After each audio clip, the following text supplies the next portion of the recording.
Good day and welcome to another episode of In the Spotlight. I'm Superintendent Michael Richard, and today I'm privileged to be joined by our Director of Curriculum, Instruction, and Assessment, Mr. Timothy Connor. Thank you. Thank you for having me. Thanks for joining us. So Tim, let's talk about your job. It's a big job for sure, and I'm sure a lot of people at home don't know exactly what it is that a curriculum director does. So tell us a little bit about the work that you do. Sure. The responsibilities, like you said, are big. In terms of my responsibilities on a daily basis, it's the oversight of the curriculum, the instruction, and assessment for the district. So I kind of look at that as kind of how I coordinate all the schools together, either by grade span or vertically EC through 12. Right, so a lot of things. You're working with teachers, you're examining student work, you're putting together teams, and we're going to get to what that looks like a little bit later in the conversation. But what do you see as the most important part of the work that you do every day? You know, I think in my role, probably very similar to your role, we're a steward of the teachers.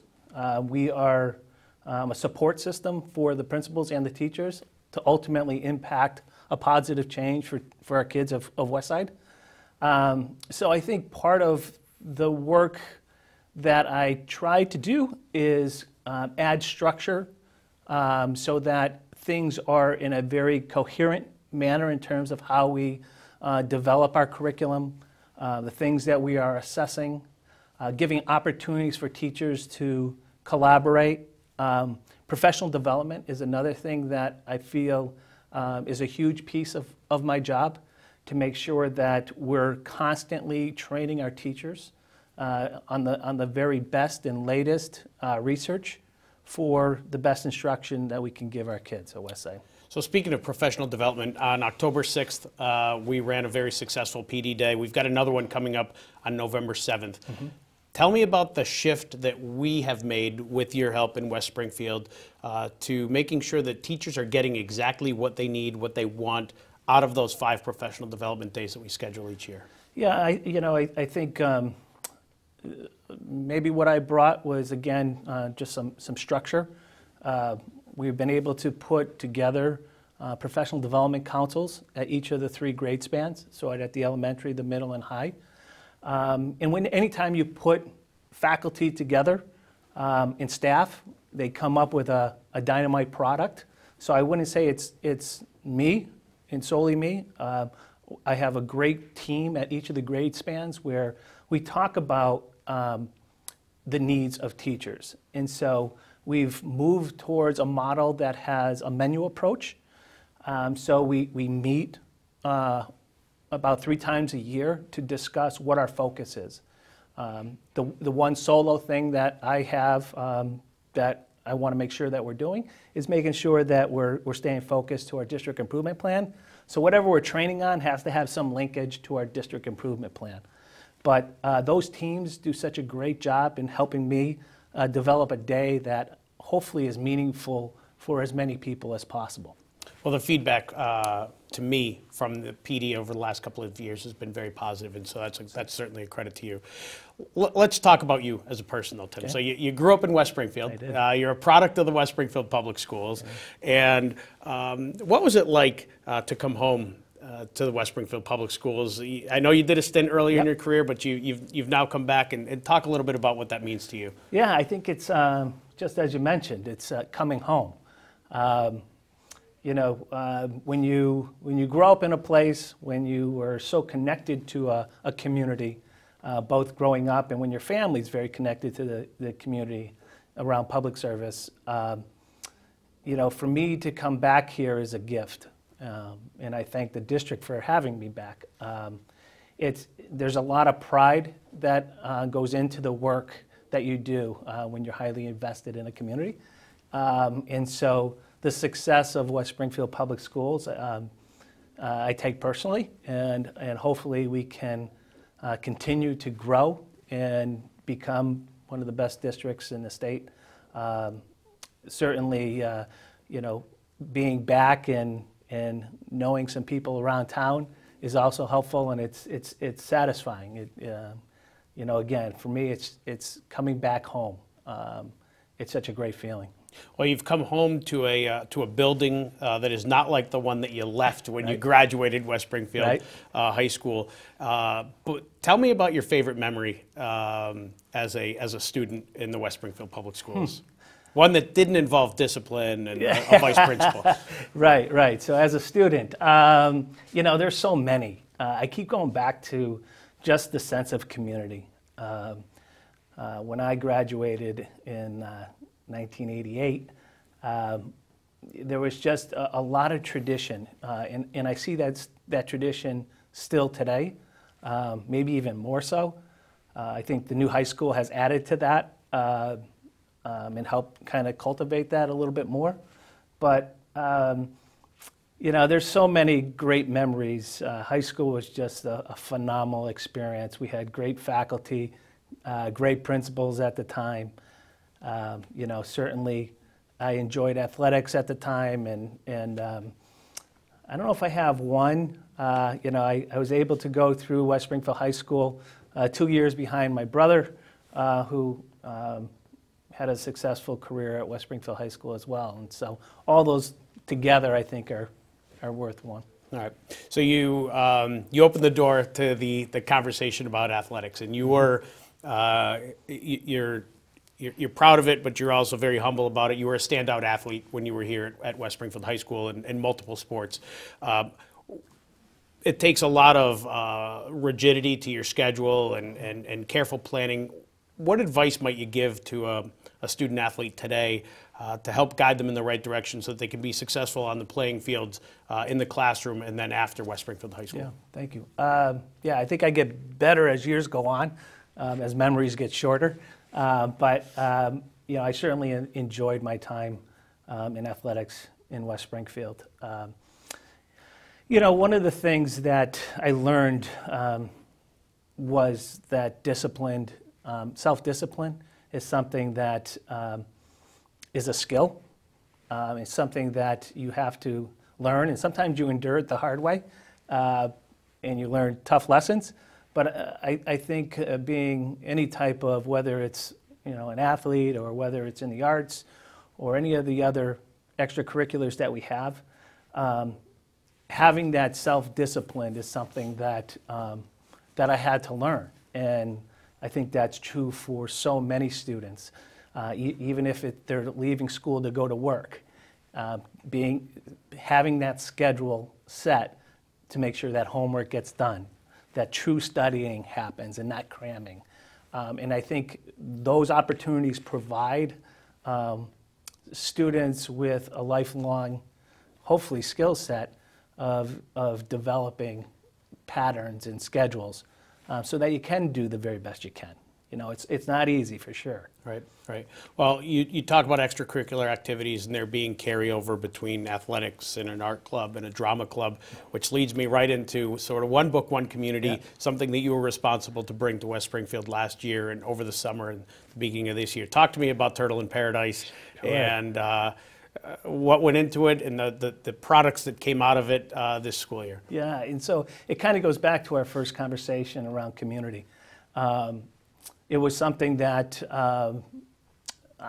before leaving my last district, we were embarking on, so I didn't get to see it come to full fruition. But when I returned here, it was one of those things that I really felt like it's a perfect spot for West Springfield to bring community together, business and other services that we have, our library, our public library. And so we had a team, again. We put a committee together to kind of talk about what this would entail and what it looks like. And so we had folks like Terry Midas from the public library, who was on part of our team, who really brought in a lot of great aspects from there. We had Bill Garvey, who was a teacher here, but heavily involved in the Art Council, who gave a lot. We had teachers involved in principals, and we had folks from Red Thread Network, the Art Network, who gave another flavor. But all that came together, and it really isn't about the book as it is the process that we go to in trying to get kids to find meaning in reading during the summertime. And to have a carrot at the end, which was the play. And to bring in Rachel Savek in her drama class into it really kind of summed up the culmination was phenomenal. And the high school students did such a great job writing and putting all that play together to bring it alive for every single elementary kid that we have. It was great. Well, we know that students need an opportunity to express themselves, and the arts is one way that we can do that. Certainly encouraging reading is one of our primary goals as educators. One of the things that we've been working on in the district over the last couple of years is something called rigor. Mm-hmm. And we've been tackling that with using a depth of knowledge approach. Mm-hmm. Tell the audience what depth of knowledge is, how you assess it, and how we encourage us to go deeper in a more meaningful way with the instruction that we provide. Sure. Again, it's depth of knowledge was created by Norman Webb back in 1998, so it's not that old. It's a byproduct of the Bloom's taxonomy that many educators use to analyze their assessments and their instruction to deem the level of rigor. But what we like about depth of knowledge is that it takes the word rigor, which tends to have a negative connotation to it, to something that is a little bit more proactive. It's a tool, basically, that allows teachers to gauge on a scale of 1 to 4 their level of cognitive complexity of whether it be a test, whether it be a homework assignment, whether it be their lesson plans. And so we were able to bring in a gentleman named Richard Dubison, who is really kind of a master at DOK. And Richard helped bring us, we started at the high school, and bring the validity to it, the why, answering the questions, and we've been able to sustain his type of professional development around it. And, and I think the data is starting to show that, particularly in our MCAS growth data, that we're seeing growth in that area. And so we're excited for it. It's still new.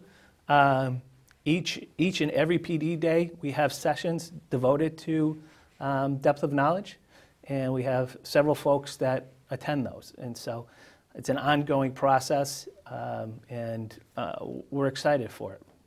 So bringing experts in to the district is critical to our success. We acknowledge that we have so many local experts, and that's where the menu approach to our professional development comes in. Mm-hmm. But in another area that we focused on, there's an expert who's helped us with the inclusion model. That's Dr. Lisa Deeker, correct, who's been with us for a couple of years, helping us to understand access to the curriculum for all students, with a particular focus on making sure that our special education students are getting the most out of their experience here in the West Springfield Public Schools. Talk to me a little bit about your work with Dr. Deeker in the West Springfield Public Schools. Sure. So I'm a big believer in inclusion.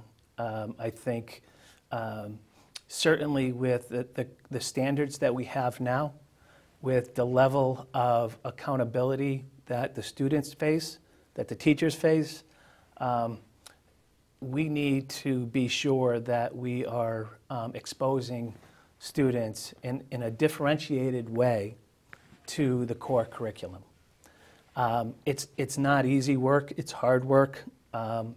It takes a lot of training, and that's why we brought in Dr. Lisa Deeker from the University of Central Florida, who is the national guru, really, on inclusion, and takes it from a real theoretical perspective to a practical perspective in the buildings.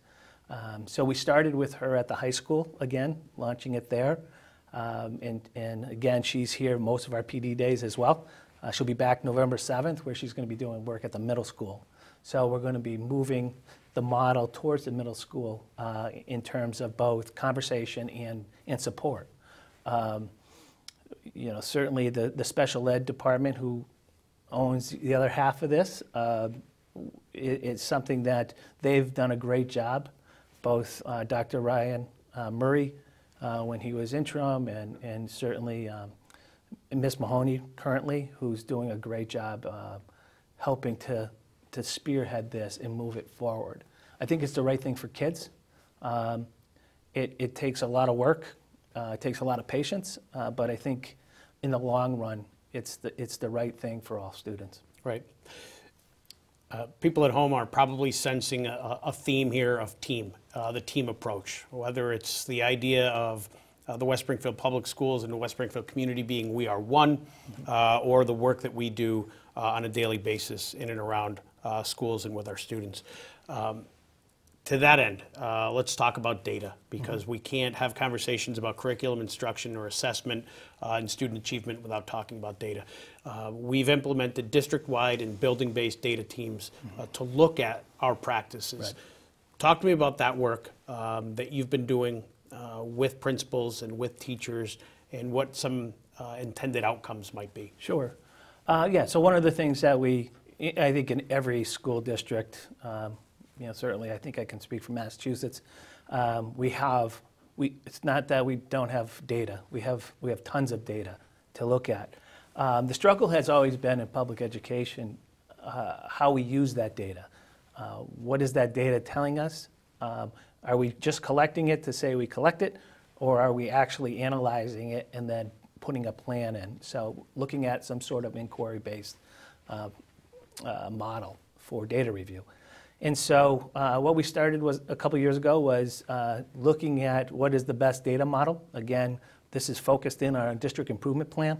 So we're trying to stay laser focused to that, so we're not jumping around from initiative to initiative. And so one of the needs that we saw was building data teams, and ones that are trained in a specific manner, so that we're all kind of talking about data in the same way. And so there's all different models. We chose a model called DataWise, which is out of Harvard University, that I felt is probably the most user-friendly of data review models.